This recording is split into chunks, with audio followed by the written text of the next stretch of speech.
From Learfield on the Mustangs Sports Network, this is the Pony Express Show with head coach Rhett Lashley, presented by SMU Cox School of Business, your ally for life. Visit coxgrad.com to learn more. Now at Ozona Grill and Bar on Greenville Avenue, here is your host, Rich Phillips. Good evening. Welcome into another season of the Pony Express Show with Rhett Lashley, and yes, I am Rich Phillips. Happy to be here once again at Ozona Grill and Bar. Another great crowd with us here tonight as we get this season started this week with the SMU Mustangs opening on the road Saturday night, playing at Nevada. That'll be a 7 o'clock kickoff. I will have it on 96.7 and 1310 The Ticket, as well as on the SMU app, the television broadcast on the CBS Sports Network. We will have Rhett Lashley up here in a few minutes, but first we got a special guest joining us for our top segment tonight. Let's welcome in SMU wide receiver Jake Bailey. Thank you for having me. Very happy to be here. Thank you for coming. I was just asking you a moment ago, did you ever think you were going to play 3 years here when you transferred after 3 years at Rice? Right. It was never a part of the plan initially, but like I told you a little bit ago, I'm really happy to be here. So happy it worked out that way. This one really counts as your COVID year because you did play back in the 2020 season and unfortunately got hurt here in 22, which that was your first year here, First right? year. Yep. And so you got a red shirt there. Had to feel great to come back from that last year and bounce back with a big season. Absolutely. I think it was a real confidence boost for me personally, being around a great group of guys and having the success that we did, able to stay healthy the whole year. I think all that combined just really boosted the confidence for sure. You led the team last year, 42 catches, 528 receiving yards. And those aren't huge numbers for a team that almost passed for 4,000 yards. Right. Yet everybody came back that had eligibility. Right. I mean, 6 of you guys basically are back. Absolutely. Why is that? Why? Sometimes receivers always want to be the guy. Yeah. What's the magic that's keeping you guys together? You know, we have a very unique situation. You kind of touched on it. Receivers sometimes can be, prima donnas and, want everything. You said that word, not me. But no, our group is really special. We bonded so much because of, the situation we have in the receiver room rotating and all these guys getting the ball and, so many different looks. But it's really brought us together and helped us gel a lot. And I think the team chemistry has really grown because of it. It's got to be a lot of competition amongst yourselves every single day, not just games, but out on the practice field every day too. Y'all are fighting for snaps. Absolutely. We push each other every single day. We're watching every single rep, in film after practice, critiquing each other, helping each other out. What can we do better? What I love is that how collaborative it is, never combative, never butting heads, but always working together and pushing each other. So it's great. Last season, a special season here at SMU, 11 wins and a conference championship. First time in 39 years since there was one that was shared, in 40 years, an outright conference championship. What does that mean to you and your teammates to get that done? The world. I think that's everything. All the work we put in the spring and the summer, every workout with Grizz, and, all the times we don't want to wake up early and, want to snooze the alarm and, everything. That goes into everything. And for us to be able to do that after so many years and, talk to some of the alumni who have reached out and, expressed, how proud of us they are, that's everything to us. So we love it. You play that slot position along with Roderick Daniels Jr. You guys kind of rotate in there. Right. How different is the mentality at that position than it is for the guys that play out on the outside? Yeah, I think me and Junior have to be a little more savvy than the guys on the outside. Me personally, I'm not, as good of an athlete as some of these guys that are running around out here. So I have to, count on being more cerebral, more savvy in the slot and be able to, rely on that to make some plays, obviously paired with my athleticism. But I think that aspect of, me and Junior's game really, kind of helps us, climb the ladder in that sense. So. Does it take a measure of nerve sometimes, especially going across the middle? Oh, absolutely. Anytime you're going across the middle, it could be scary, but you got to do it for the QB. Because I don't know if you're aware of this, most of those guys on the other side are bigger too, right? Absolutely. They are. There's a quarterback battle in camp this fall between Preston Stone and Kevin Jennings. Yep. Coach announced, I think it was Tuesday after practice, that Preston had been named the starter. First off, how similar and how different are the two guys to play with? Great question. I think they're both similar in that they can make, some crazy throws. When you're not expecting it, when you're in tight coverage, they'll find a way to get it in there. And I absolutely love that about them. Difference, they both have, their unique qualities. They can both make plays, out of the pocket. They can scramble, they can improvise, and they can also sit back there in the pocket and deliver. So both of them are, amazing quarterbacks. And it was really fun to see them compete and battle it out this camp. Both of them did amazing, and I'm excited to see how it goes this year. Of course, you got to play with both of them in big moments last year, including Kevin coming on to win the conference, to help you guys win the conference championship and then into the bowl game. So you guys have to have confidence no matter who's back there, I would think. Exactly. I think Preston did a great job leading us all year up until he got hurt. Unfortunately, Kevin had to come into a tough situation in the championship game, like you said, and he did his job, did what he needed to do, and ultimately helped us get a win. So yeah, to see that, I think we're not scared to find out who's going to be in the game. We just roll with whoever's going, and that's a luxury for us for sure. You guys have been practicing right at a month now, almost. Right. I think Right. so much of it obviously was just figuring out who's starters, who position battles, things like that, getting everybody in shape, getting all your reps in. How much different has this week been with a game coming up Saturday at Nevada? Right. Still getting the work in, still doing everything we need to do, but some of that good stuff. We're working in more of the scouts, getting different looks from them. Maybe not as physical as we were, in the early parts of camp, but work is work, and it needs to be done, regardless of at any point in the season. So we're definitely getting it in. Of course, you're focused on Nevada this week, but we all know here in about 5 weeks the conference schedule opens, Right. and a new conference Right. at that, with the move into the ACC, and a big one to start too with Florida State Right. in the first conference game. What do you even know about the ACC at this point? I know, it's a bigger stage, bigger lights. It'll be a lot of fun. Obviously, I know the teams we got on the schedule, but we'll get into that film, Sure. when the time comes. For a game like Florida State, I know we're all super excited. Team fans, everyone involved at SMU. We give them the respect they deserve, obviously, being a good team that they are. But we have no fear going into that environment, or them coming to us. We're excited to play them. Excited to show our best and prove that we belong in this league. The day the move was announced, which was, I believe, September 1st last year, right before first game of the season, I know even at practice that morning, there was a totally different vibe about everything, because obviously we all knew what was on the horizon. Do you guys still feel some of that energy as you get ready for the season? Oh, yeah. The excitement is tangible. You can feel it. But we're really excited to get into it. You guys having to fight that a little bit to make sure you stay focused on these 4 games you got before Right. you get to league play? Taking it one game at a time is definitely important. A lot of times it's easy to get ahead of ourselves and get unfocused. But I think if we just lock in and do what we need to do, handle it one by one, we'll be okay. Well, Jake, look forward to seeing you play again this Saturday night, and every Saturday except we got one Friday. Let's hear it for Jake Bailey, our first guest here this season. Appreciate Thank it. you so much. Appreciate it. This is the Pony Express Show with Rhett Lashley. Coach will be up here in just a moment. Want to remind you, just like always, you can ask questions of the head coach. You can submit those during the week. If you go to the SMU Mustangs Facebook page or go to SMUMustangs.com, you can click on the Ask the Coach button. You can also submit it with our staff here in person at Ozona Grill and Bar. And we will talk to the head coach of the Mustangs up next here on the Pony Express Show with Rhett Lashley.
Welcome back here to the Pony Express Show with Rhett Lashley. I am Rich Phillips. We're here Wednesday nights, 7 o'clock at Ozona Grill and Bar, and also on the SMU Mustangs Facebook page. Just a reminder, if you missed the show live on Wednesday night, it does stay on the SMU Mustangs Facebook page, so you can still check it out before the end of the week when we have the next game coming up. And let's welcome in the head coach of the Mustangs, Rhett Lashley. How are you? Good. Great to have Jake Bailey up here. I mean, I wish I could sit up here and say I'm not as athletic as other people and be that athletic, you know. What Jake, I think you remember a couple years ago, you're right, none of us thought he would still be here. But, no. Right before he got hurt in year one, the game he had against TCU was just incredible. Was a team captain a year ago. He's one of our big leaders this year. And, we're really excited he's back. 6th year for him, too. Yeah. Well, some people just can't get enough. I've said there's one or two guys I saw on the Nevada depth chart today. They're 7-year. Yeah. I mean, there's a guy in Miami. It's 9 years. So I mean, I don't know how that works. And I would say he should go get a job, but he kind of does have a job, right? Now he does. Yeah. Yeah. Uh-huh. Well, you're coming off a conference championship last year, but you're not back to defend it. Seem weird? I mean, a little bit, but we're defending champs, and it's kind of weird, we get the opportunity to do that, and then we know we're going to the ACC, so everything has been just so fast since January that we've never really sat around and enjoyed it, but that's okay. And, made sure our guys knew from the first day of fall camp, we're defending champs, we're going to act like it, and we're not defending the same conference, and that's fine, but we're still defending champs. There's only about 10 schools in the country that are starting the season this year as defending champs, and we're one of them. It is in the past, but Jake talked about it too, and you said you just addressed it. It obviously still has meaning. You got so many guys back from that team last year. It obviously still has a lot of meaning to your guys. Yeah, I mean, it's not going to help us get 1 yard or win a game this year, but, you got to accomplish confidence. We did that last year. Our guys, a lot of the guys that are back learned how to win. They know what it takes to win. They know how hard it is to win. I think that's the biggest thing. They appreciate how hard winning a football game is, and they'll respect that. And it's been, the first 2 years are great, but it's been a little more of a mature setting, more of a business-like fall camp for us in some ways, because we got just a lot of guys who played a lot of football and in a lot of places played a lot of football together. And so I think, from that standpoint, we'll be able to lean on our experiences from the past that'll help us this year. As I mentioned with Jake, you had a quarterback battle this fall. You announced Preston Stone as your starter after battling with Kevin Jennings. Did some of that battle come from the fact that Preston didn't have a full spring, Kevin did have a full spring as QB1? Did that lead to it some? No, I mean, really, we had a battle at every position. That's why we never made a big deal about a quarterback battle, because that's just how we run our program. You're always competing, and we're doing the same as coaches. I mean, 11 wins last year is great. We have 0 this year. Mm-hmm. And so – it doesn't matter if you're Elijah Roberts or you're Justin Osborne competing now at center, or you're Preston and Kevin. We believe in that everywhere, and you're always trying to improve and earn your opportunities. And that's the way it makes everybody around us better. Now, yes, it's unique because it's quarterback, and that's what everybody talks about. You got a guy in Preston who was just incredible. I think his last 5 or 6 games last year, he had a 17-to-1 touchdown interception ratio. Yep. He was playing at a really good clip. He's 11-2 in his career as a starter. You heard Jake talk about him, but then you have what Kevin stepped into and how he performed those last 2 games. I thought was really well, and he got all of spring reps. And so it's a unique situation, probably one I've never been in before, where usually if you say we have a quarterback battle, it means something totally different. That's why we didn't really go there. We have a quarterback luxury. We have 2 guys we know that can lead our team, we can win with. We needed them both last year. Don't know, but I have a feeling we're going to need them both this year. And so we let it play out, and they both did great. Preston earned the opportunity to be the starter through the fall camp. Kevin earned the opportunity to play, and that's how we're going to do it. Do you have a plan? Are you for sure playing both guys Saturday night? Oh, yeah. Do you have a certain plan set? We'll let Nevada figure that out when everybody else does. All right. But, yes, we do have a plan. The one thing I will say is you got a third guy that looks pretty good too. Keldrick Luster might have the best arm of the 3 guys. I mean, he can wing it. Keldrick had he was a true freshman last fall, so he's figuring it out. And then this spring, we saw him make a big jump. And then for him to back that up this fall, and people don't understand, like Kevin and Preston are going with the ones most of the time, or the ones and the guys that are in twos that rotate. When Keldrick gets reps, he's going with the twos and threes and a lot of the younger guys, and a lot of times those guys don't have quite as much time to throw the ball, and they're, not throwing to Romello or Jordan or Jake as much. And, man, he was solid. He was steady. He took care of the football. He got out of his hands. He moved the team. He had it with a poise and a confidence that has given us confidence. So we got three guys that if we need to put them in the game, will give us a chance to win. And the cool thing about it is, too, in this climate, they're all three out of high school. They're all three from Dallas, North, Central, and South. Kevin Jennings is from South Oak Cliff, won a state championship. Preston Stone from right here in the Park Cities at Parrish won multiple state championships, and Keldrick up at McKinney. Yep. That's pretty cool. That's how we want our program to be viewed. Very nice. Also, I thought it's something pretty telling, too, about the top two guys. Their teammates voted both of them among the 6 captains on this team. They did. And, I think that says a lot. And, again, a lot of times you look at that differently. I think it just says they totally believe in Preston and they totally believe in Kevin. And that's just hopefully the culture we're continuing to move forward with. And the other captains, by the way, I don't think were any surprises, at least not to me, with Justin Osborne, Jonathan McGill, Elijah Roberts, and Kobe Wilson. That pretty much those are leaders that I think we all knew before the season. All those guys deserve it. What's weird is we have a lot of seniors. Last year we didn't have many. We have 26, 27, something like that seniors. I get confused on who's a senior with another year and a senior without another year. But, you got guys like Jake Bailey was a captain last year. He may not officially be one this year, but he's a team leader. Roderick Daniels is that way. You go to the defensive side of the ball and what Isaiah Wacobia does and Ahmad Walker, and you just could go on and on and on about all the guys who I think our team would tell you they believe in every single one of them, and that's what's really cool. And so that's why we have 6 captains. That's the 6 guys who had that kind of vote from their teammates, and that's a big deal, for guys to know what their teammates think about them. Of course, Preston had the broken fibula in the Navy game last year that kept him out of the conference championship of the bowl game. Was cleared right at the end, I believe, of spring ball, but didn't really go full, I don't think, for you at all. I talked to him a week or two ago, and he told me that from spring ball to now, totally different feel for him on his leg. Will it, and I'm not saying that he's from the injury or anything, but will the injury, and it was scrambling around, will it cause him to do anything differently this year, or can that cause him to do it? I don't think so. Maybe he won't go backwards and he'll go that way, but I can't think so. He looks healthy to me.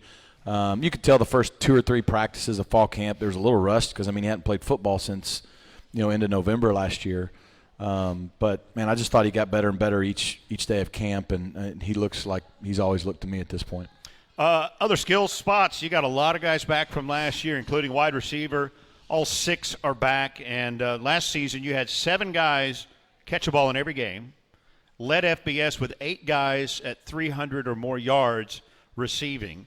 I said that with Jake earlier. That's an odd formula at wide receiver to make it work and make everybody seem happy because they all came back. I was going to say it is. It's unusual. Last year was unlike any year I've ever had as a coach. One, to have that much receiving talent on your team.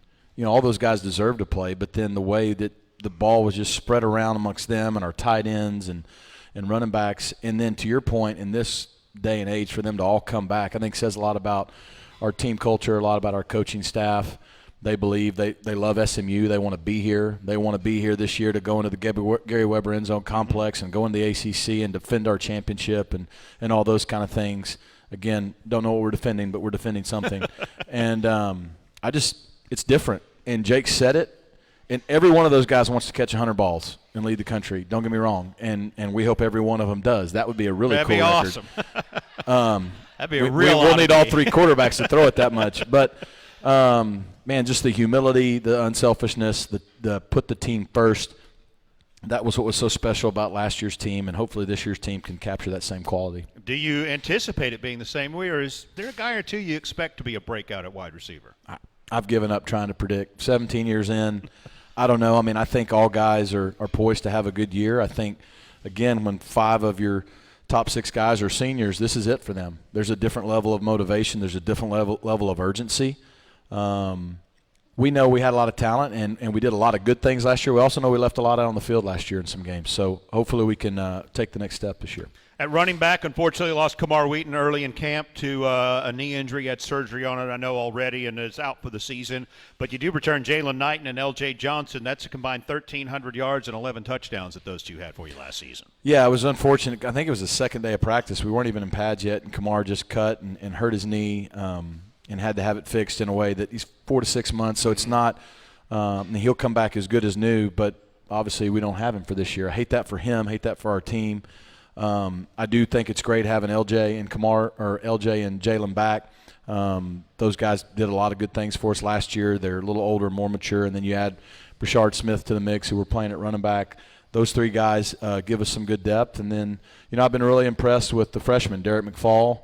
We got Zane Miner in there, who's been here for a long time, and those guys will hopefully carry the load for us. Yeah, tell us more about Brashard Smith. You recruited him at Miami? Yeah. Is that right? And he was more of a receiver there than a running back. He has not played running back since back in what they call his day at the Parks. Down in South Florida, you play at the Parks. It's basically where all the really good players go play when they're like in elementary school. Okay. And there's a lot of really good players down there.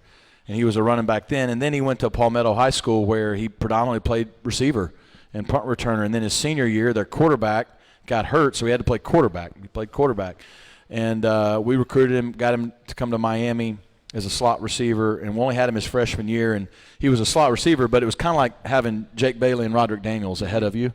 We had two older guys, so he wasn't going to play a lot, but we noticed how talented he was. So we were just trying to get him a few touches here or there, and he had a couple good moments as a freshman.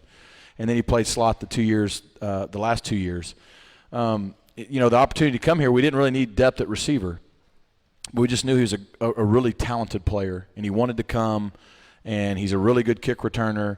And he played just enough running back for us back then, but even last year, I think he took a run 70 for a touchdown against Clemson in a limited amount of time. He reminds you of the Isaiah Pacheco kid at Kansas City a little bit. And we just said, man, he can catch the ball. We're going to need depth. We didn't know someone like Kamar would get hurt, but we knew he'd help our football team. And so I think stylistically those three guys will all work well together.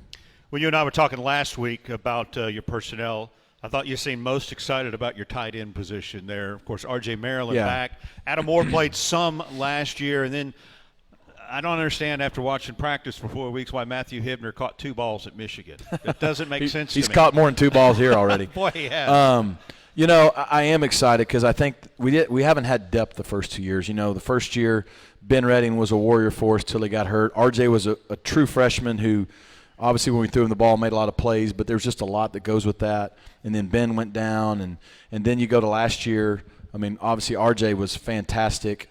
Stone Eby moved into that fullback role. But then having a guy like Adam Moore as a true freshman did some nice things, but we just didn't have the experience and depth that we now have. And RJ's body, he runs like a wide receiver. He plays wide. He plays wide receiver 70% of the time. He plays tight end 30% of the time, which means he never stops playing, and your body can just break down. And so I think having a guy like Matthew Hibner who can do it all but still be a playmaker, Adam Moore being a year older, Stone Eby, I think, being a year older and still that physical presence, I just feel like we got a deeper room. We can put 2 tight ends on the field more together, and we can also hopefully, RJ doesn't have to play 70-plus plays a game and break down late in the year. The offensive line, a little bit of work in progress right now because of a few injuries, no major ones at least up there.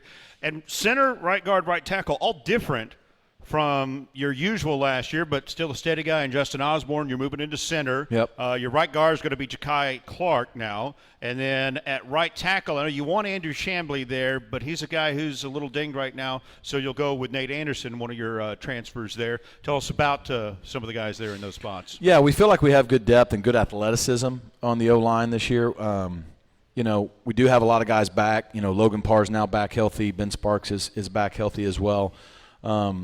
We started off fall camp with Chamblee and Savion Byrd at right tackle. I think both those guys can do that. Chamblee had a minor knee injury and missed most of camp. We should have him back here in a week or two. Savion did some nice things at right tackle, but then we put him at guard where he's also played, and so he can do both. And so there's a lot of versatility with him. Nate Anderson started inside but played tackle in high school. And so we're kind of mixing and matching, and you do that sometimes as an O-line coach. Garen's the best at doing it, and as a head coach or play caller, it sometimes makes you uneasy because you want to know where everybody is and get the continuity. But now being with Garen as long as I have, I totally trust what he's going to do up there. And I just think you're always trying to get your best 5 guys on the field. But like we saw last year, we're going to need 6 to 8 guys that can play as a starter level. And last year we had 6 guys that were all conference in some level. That's kind of hard to do when you only play with 5. And so, it'll work itself out. I think the steady pieces has been Justin Osborne and his leadership, whether he's playing center, guard, or tackle, obviously playing a lot more center now, and P.J. Williams at left tackle. I think those 2 guys have been really, really steady. Ja'Kai Clark is back almost like he was when we had him at Miami. Dude played over 40 games, and then Logan Parr back. So we still have a lot of experience. Yeah, you mentioned Savion Byrd going to be real important, and let's not forget Ben Sparks. He had a ton of games. I think he started 8 or 9 games for you last season. Ben had a great year last year, and right about when J.O. went down against Oklahoma, jumped right in there. Ben brings a physicality to our offense, a toughness, and he's done a lot of good things in his time here. All right, we'll talk some defense here in a moment. This is the Pony Express Show with Rhett Lashley. I'm Rich Phillips. We're here Wednesday nights, 7 o'clock at Ozona Grill and Bar. College football is back. And simplify your tailgate planning and upgrade your game day at the biggest SMU games this season. Full-service tailgates are selling fast. Contact Revel XP at 214-935-1683 or at revelxp.com for more information. Of course, the first home game that she'll be tailgating at is next Saturday evening. SMU hosting Houston Christian at next Saturday at 7 o'clock at Ford Stadium. This Saturday, a 7 o'clock kick for SMU at Nevada. It's on 96.7 and 1310 The Ticket, as well as the SMU app for the radio broadcast. CBS Sports Network is the television side. As good as your offense was last year, the old adage always has been defense wins championships. I really thought that was totally accentuated that one night in New Orleans last year, because the way the game started off with a strip sack that was basically a touchdown, offense drives down, stalls out, missed a field goal, and I thought, oh boy. You have a way of driving home the positives. Well, hang on, I'm getting there. But I was really concerned because, we're playing the defending champs in the league, but you and I both weren't feeling great at that point. Yeah. But then you put your defense on the field, and everything changed the moment those guys took the field. They forced a 3-and-out, blocked a punt, had a couple sacks, and sounds like we should have just punted on first down. In the way they were playing, I would agree with that. I just remembered late last season you told me one night, I'm sold on defense. For an offensive coach, you turned the tide a little bit on what you think of defenses, didn't you? Well, I've always loved them. I just haven't been used to having great ones on my side. Right. And, we felt like that was the missing piece, and it is kind of cool that we win our championship, and our defense is a top 12 defense in the country and top 5 in a lot of statistical categories. And it was cool. It was cool. When I kind of knew, I think we played really well against East Carolina last year on the road defensively, not offensively. And then I think we went to play like Temple the next week. And you're used to, like, okay, we haven't had all this kind of success before on defense, how they're going to handle it. And even as a coach, you're like, okay, we felt we were better than Temple, but, let down is normal, and we shut them out. Yep. And I knew after that, I'm like, okay, these guys are different. And then I think the next week we're playing Tulsa, and they go down, and we're winning like 21-0 maybe, I can't remember, and they kick a field goal. And they run off the field, and I'm like, telling them good job. Holding the field goal is a good thing in football, and they're ticked. Elijah Roberts was ticked that they got 3 points. Yeah. And I'm like, okay, we got something a little different here now. And so then, again, if we don't give them 7 points, the one touchdown they got, there's 3 dudes in motion on the false start on 4th and 1. Uh-huh. I guess that's not a penalty. So, in my eyes, they didn't give up a point in that game. And the 7 sacks and the turnovers, it got to the point where as soon as we got up 9, I'm like, if we don't turn it over again, game's over, and you just play to your defense. And to have that ability last year was really cool. Kind of like wide receiver, it was a total team effort on defense last year. You had one guy, Kobe Wilson, who ranked in the top 50 in tackles in the conference, in tackles per game. He was 24th, by the way. Ahmad Walker was next with 55. Yeah. That is unusual, I think, too, to be that good defensively and not have the breakout guy. Yeah, in a day and age where it's all about the individual being highlighted, and there's not always something wrong with that, it was a true team. And defense was it was obvious when I think we had 20-plus guys have double-digit tackles or something like that, and a bunch of guys with turnovers. And all. It just, and what it did is the more guys you play, the more confidence everyone on your team has, because everybody practices better. They're excited because they know they're going to play. It's not like you're playing 11 and 11 and everybody's just there unless somebody gets hurt. And I think that helped our team morale as we went through the season, and hopefully it helped our development for this season. You did rank second in the nation with 47 sacks, which was second in school history, and you did have one guy who had a lot, Elijah Roberts. Yep. Only guy you got really in your at least your starting front that returned this year with 10 sacks for him last year. Breakout year for him. What more can he do here in his next year? Man, he's been awesome. He came in here, and you mentioned he's a captain earlier, but in his first year, he just went to work and played, and he became a good teammate, and he was productive. He didn't talk a lot. He didn't try to be. He let Elijah Chapman and some of those other guys lead, and but then coming into this spring, he's earned the right in the trust and the confidence of his teammates, and he's been as steady of a leader as we've had on our team. So I think he's excited for his final year to try to show, hey, going back into the ACC, a league he started in, he can do the same thing against those opponents there that he did last year. We're confident that he can. To your point, like him and really Isaiah Smith basically is a starter. Those two guys are the only two guys really returning that started, and Corey Robertson a little bit on the inside. So you do have a new combo in the middle there, Tank Booker, Jared Harrison Hunt. Biggest thing, man, that's the size difference that you have given yourself in the middle of your D-line. We went out and we got a Tank. Yeah. So, Tank is, as good as Jordan Miller was for us last year, Tank is like 6'4", 350, and he moves pretty well for 6'4", 350. And then Jared Harrison Hunt, if you just remember Elijah Chapman, who, by the way, I don't know if anybody saw the clip the other day. Boy. He's doing what we all seen him do. And man, he also looks bigger on film in a Giants uniform. I don't understand why. How. But Jared Harrison Hunt is a stylistically like Elijah Chapman in terms of his athleticism, but he's 6'4". Right. So now we'll see.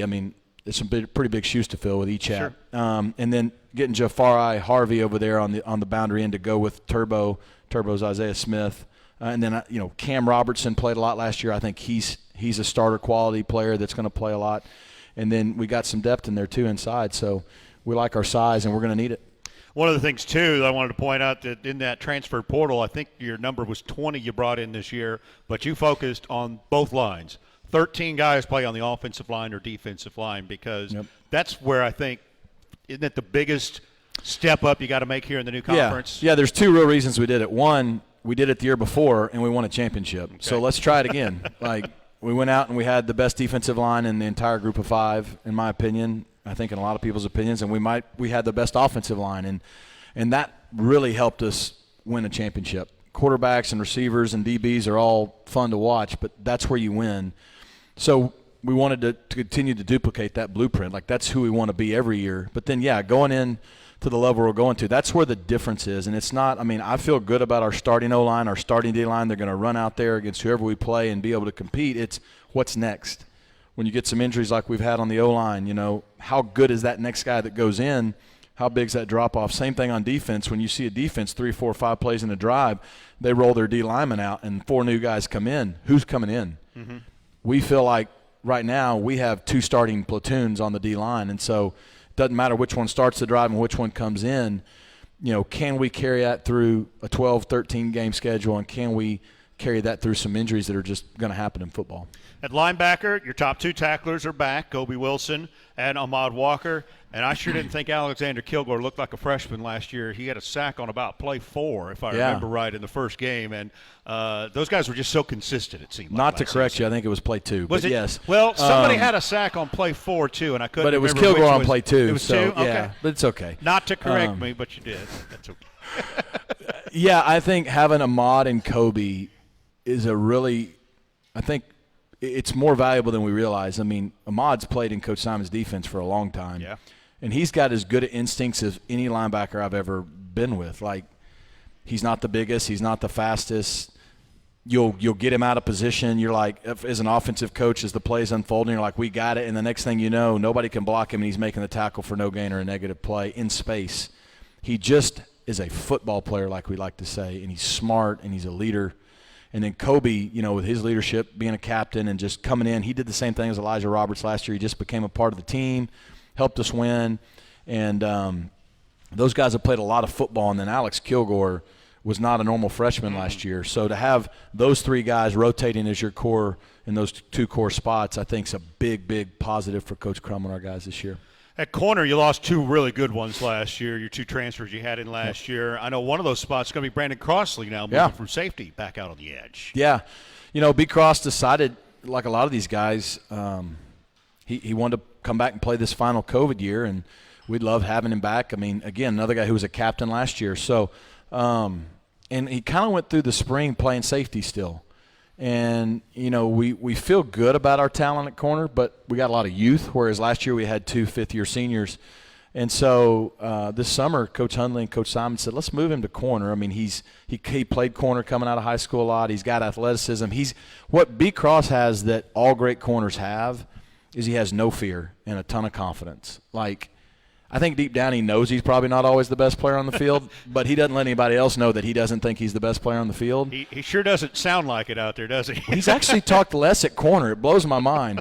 But he carries himself in a way that, like, on every play, he just goes all out, sells out, isn't scared to fail, and no matter what happens, the next play, it's like that play never happened. And that allows you to play corner because you're going to get beat. And so he's played with a level of confidence and that experience, and he earned a starting opportunity. It wasn't like we moved him there to see how it would go. We know he could play safety, and he earned a starting job. And so I think he's going to be the leader in that room. And then at safety, certainly got three great ones right there across the board. C.J. Sanders, Isaiah Wacobia, and Jonathan McGill, who are all very versatile. They can kind of interchange with each other, can't they? Ahmad Moses. I think we have four starters. Yeah. I think Ahmad Moses had as good a fall camp as anybody. And, you know, played really well the second half of the season in particular last year, just like Isaiah Wacobia did. And then you got the experience of Jonathan McGill, and then I think C.J. Sanders. I think he's the best nickel in college football. All right, let's talk a little bit about a couple of differences to the game this year. And the main one I wanted to talk to you about was the helmet communication. Finally, it's coming to college football. One per side, offense, defense, can have in-helmet communication. I'm assuming, obviously, it's quarterback, right, on offense? I told my wife about that new rule. I was like, hey, I can talk into the quarterback's helmet this year. And she said, oh, please, God, save him. Somebody save him. I could not imagine anything worse than having you in my ear all the time. She's not shaking her head no over there. So I did like on the ACC special about SMU a couple weeks ago, you told the guys you had to remind yourself when it comes to games, although they're going to turn it off, I do believe, right? But you can't just go like you didn't practice. Hey, that's a good throw there. Yeah, like in practice, I just have a walkie and there's no rules. Like, you know, in the game, 15 seconds they cut it off or when the play snap. Both sides, there's one person hitting a button and it just is out till the play ends and then it's back up. But in practice, like balls in the air, I'm like, good throw. You know, or don't do that again, or whatever. I'm like coaching. Yeah. Whereas in the game, one, I can't do that, shouldn't do that. I need to let them play. But it will be good. It'll take some getting used to.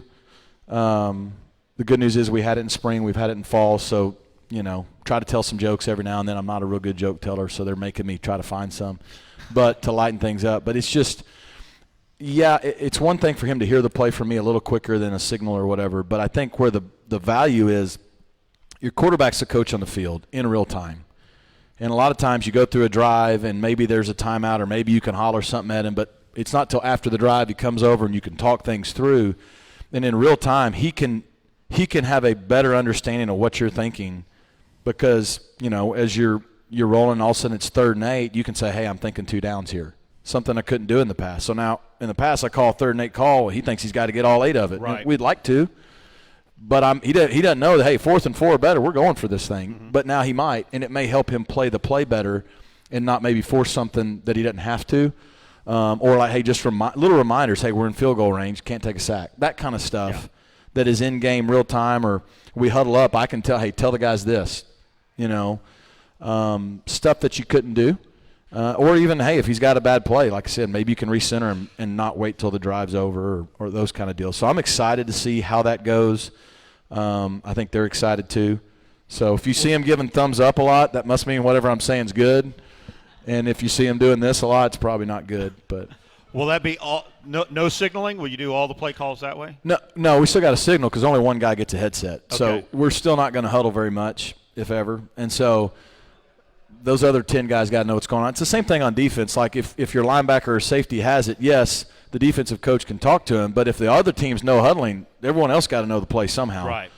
And so I don't know, like people want to say, oh, it's going to solve the whole signal stealing thing. No, That's it's not. where it's going, yeah. No different. Yeah, it's not. But I do think it's going to help the development of quarterbacks. I think it's going to help the play caller quarterback relationship. And the most important thing, these guys are wanting to go play in the NFL. We're doing what they're doing at that next level.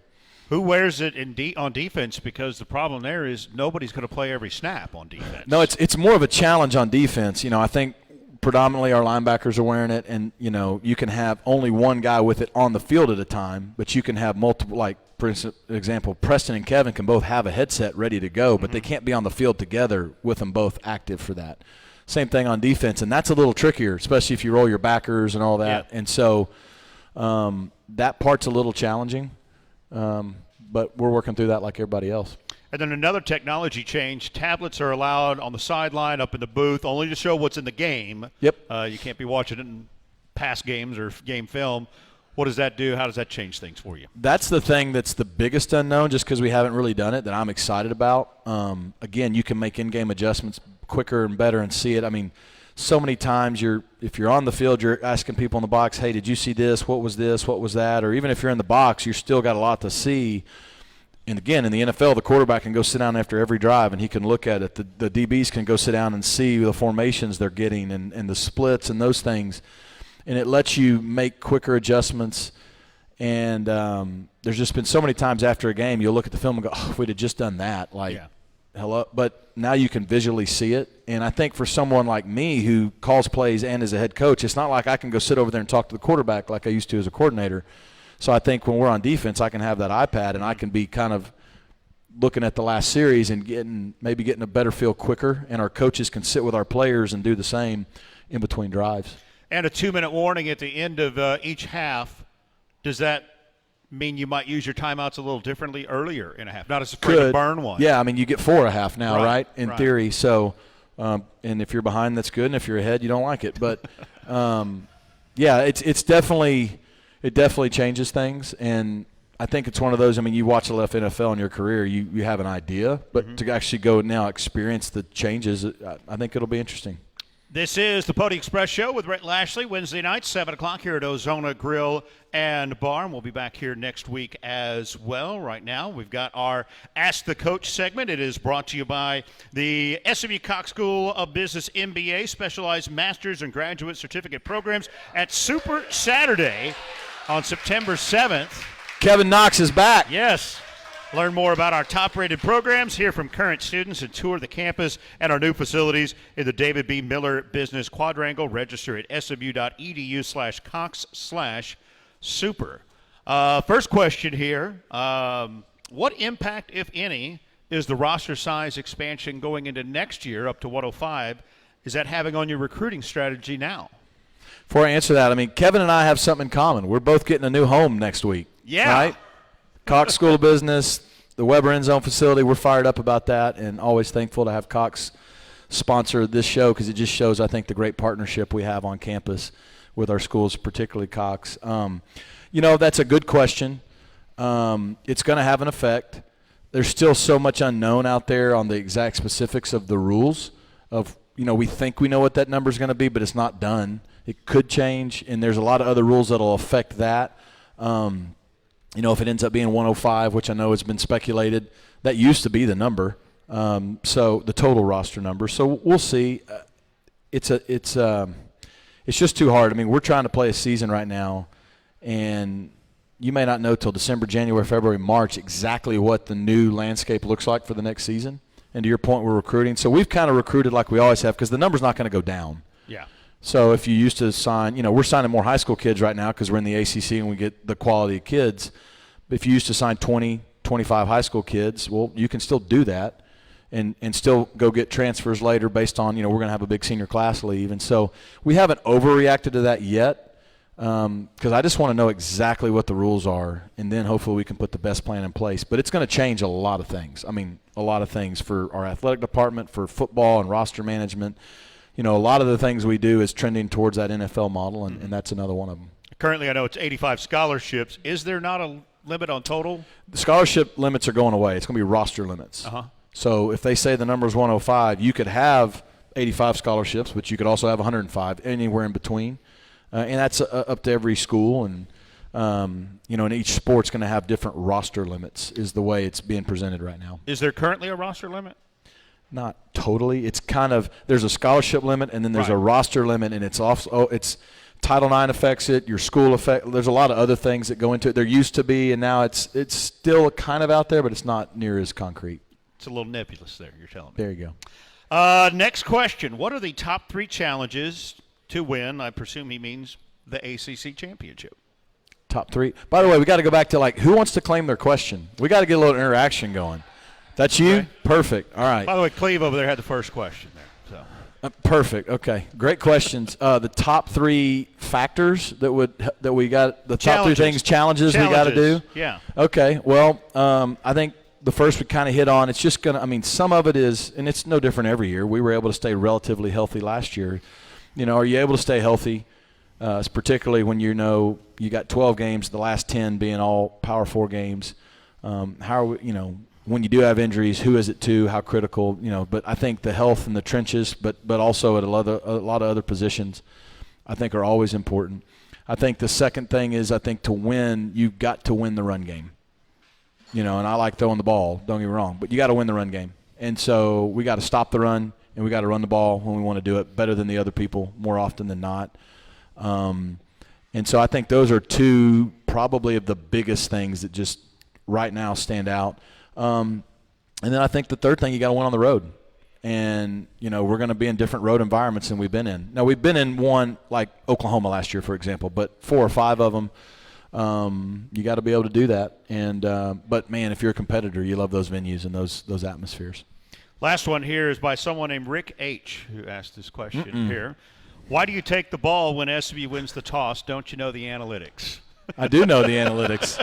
And the analytics tell you that the team who scores a touchdown first wins like 77% of the time. Really? Yeah. So why is everybody deferring? Exactly. I've been saying it for years. The only time it's bad is the Tulane game. Yeah? It's really bad. We won the toss there? Oh, I don't know, but we got the ball first. Okay. I don't remember either. Because when I grew up, everybody took the ball. Everybody took the ball. Yeah, because everybody knew what they were doing. And it was about 10 or 15 years ago, teams started deferring, and I thought, man, that's We've weird. overthought it. You know how we get bored with things and we try to overthink it and make it more complicated than it is? Mm-hmm. The data says whoever scores first wins more than loses. Okay. I don't want to give them a chance to do that any more than I have to. And if you really think about it, if you're playing a team and you're supposed to beat them, you want to seize the momentum early. You don't want to give them hope early. If you're playing a team and you're not supposed to beat them, you want to seize the momentum early and give your guys some hope. I'll wait. And one more here. This is for me and Ask the Coach. I was just going to ask you, the news came out earlier this afternoon, big news at SMU, that Dr. Turner, university president for, 30 years now, this is going to be his last year, full-time year as the university president. Obviously, it's had a big impact on what you've done here in the last few years. He's had a really big impact on my life. He hired me. So, yep. Twice, right? Well, yeah, technically, yes. I guess the coach hired you the first time. Yeah, Rick right? technically hired me too. So, but, it's 30 years is incredible. Yeah. And what he's done for our university, even though I've only been here for a short amount of that time, I don't think you've hardly ever seen it. I don't know if you'll ever see something like that again in 30 years and all the many things that he's done to positively impact the SMU family and just, most recently with helping us get into the ACC. Sure. And so, on one hand, one hand I'm super sad that this is one more year and that's it. But at the other hand, it's just really cool to start to just think about how many ways that hopefully he gets honored over this year for all the many years of service to this university. I've been here a long time. He's the only president I've known too. So, there you go. Yeah, and you can look around, not just at a lot of athletic facilities during his time, a lot of other buildings. Look over here with Kevin in the Cox School of Business. So, it's had a huge impact on the university. So, again, that just coming out earlier this afternoon that Dr. Turner will be stepping away as the president after the coming school year. All right, we're going to wrap this up with our Meet the Enemy segment. It's brought to you by Ozona Grill and Bar on Greenville Avenue with the best patio in town and happy hour from 4 to 7 every Sunday through Friday. Specials including free chips and salsa. Ozona Grill and Bar, find your comfort zone. Of course, the host of our show every week here on Wednesday nights. The Enemy this week, the Nevada Wolfpack, 7 o'clock kick. Saturday night on 96.7 and 1310 The Ticket, as well as CBS Sports Network. They got a new head coach this year, Jeff Choate, coming over after 3 years as the co-defensive coordinator at Texas. Had some great success at Montana State as a head coach. What do you know about him, and what style of play do you expect from him? Yeah, I mean, Jeff's a good old-school, hard-nosed coach. He's going to have a really tough team, well-coached team. He spent a ton of time on the West Coast, which is obviously why he's a great fit at Nevada. He's been a head coach before. He's got a winning record in the FCS playoffs. He's taken some teams deep. And then he's also spent, like you said, 4 years here in the state of Texas at Texas. So, and he's been some other places, Florida and others. So maybe Washington. I mean, he's been on the big stage. He's been a successful head coach. That's a proud program. Nevada's a proud program. I mean, the father of the pistol formation is from Nevada. Yeah. Chris Alt. Yeah, that's right. They win a lot of football games there. And it's a really neat stadium, but I think he's a good fit for what they're trying to do as a program, and he's going to have those guys ready to play. Yeah, they've had a couple of down years, I know, so he's got a lot of work to do there. He is going with a veteran quarterback, Brendan Lewis, who was their starter last year. He's from just up the road here at Melissa High School. Played a lot. He's got good size. He can run, too. Brendan's a great athlete. I remember him when I was offensive coordinator here when he's coming out at Melissa. Great athlete. I think he went to Colorado, and now it's transferred. Big, athletic, can run, big arm. Those are always guys that scare a defensive coach and staff, and scares a head coach because you can be right and they still make it wrong. And so, if you've coached long enough, you just know that many, many times you've seen a player like that just take over a game and help his team beat somebody when they weren't supposed to. And so we've got to contain him. I think I heard Coach Choate said he didn't throw an interception the entire fall camp. Yeah, I mean, we got he's got our full attention. Their leading rusher, Sean Dollars, returns, but they're basically starting over at the wide receiver position with a load of transfers. How can you scout and prep for those guys not having any game film, at least from that system to watch? First games are always challenging anyways. It's in this case, they know a lot more what they're going to get out of us with this being our third year and a lot of guys back. But if they're watching, I mean, we're running triple option now. And we're running an odd stack on defense too. So we're trying to recreate ourselves. But real talk for them, like, they got a lot of transfers, and there's not a lot of film because he was at Texas the last few years. His DC and him have worked together before, but it's been a few years. Offensive coordinator came from Kansas, but he wasn't calling it. So, you're trying to piece it together both schematically and from a personnel standpoint. But I can tell you, knowing the players they brought in, and they brought in a bunch like a lot of us have done when we take a job, they're going to be a completely different football team than they were last year. And so just like us, it doesn't matter what we did last year. It definitely doesn't matter, and they're motivated. They believe in the new system. They believe in the new staff. I mean, I think their defensive ends are from Wisconsin and maybe West Virginia. They got a safety from Texas. They got a corner from West Virginia. Like, they got a bunch of really good transfers, and they got a lot of depth at running back. You working on your pronunciations of their guys? No. No? Nope. Pray for me, okay? Okay. At linebacker, they got Tonjiaki Matealona, and they got more. I mean, no disrespect. I just hope you don't have to call that name a lot. Their defensive end is Henry Ikahihifo. That's my favorite one. I got that one going, so pray for me. There you go. They got someone on offense, too. So I believe you. Let's stop some of those guys. All right. Well, game number one is coming up this Saturday evening, 7 o'clock, SMU at Nevada. Again, it's on 96.7 and 1310 The Ticket. Also on the SMU app. We'll also have our special Pony Up pregame show 2 hours before kick right here on the SMU Mustangs Facebook page. So we'll be on at 5 o'clock for that early pregame show. 6:30 then on the radio pregame show. CBS Sports Network is where it is television-wise. Let's go do it. Let's come back here next Monday for another show. If we win the toss, should we take the ball? I know you're going to, so I have no doubt. Here's the deal. The beauty of being a coach, if what you decide works, you were right. If it didn't, you were wrong. So either way, we're going to have the ball first because I bet they defer. But at least it's different than marriage. It's 50-50. True. Like, I got a chance. There you go. I'm always wrong, and I'll wear it. You know what I mean? I'm going to be in trouble for that one later. No, we're excited. It's going to be a great year. And, we're excited to go on the road for our first game. But, man, we can't wait to be back in Ford Stadium next week. That'll be next Saturday when we're at home against Houston Christian. Next Wednesday night, we'll be back here at Ozona Grill and Bar for another edition of the Pony Express Show. Thanks to everybody coming out here tonight, joining us on the SMU Mustangs Facebook page. And we'll see you back here next Wednesday for the Pony Express Show with Rhett Lashley. The Pony Express Show with head coach Rhett Lashley has been presented by SMU Cox School of Business, your ally for life, and hosted at Ozona Grill and Bar on Greenville Avenue. Find your comfort zone. The preceding has been a Learfield presentation on the Mustang Sports Network.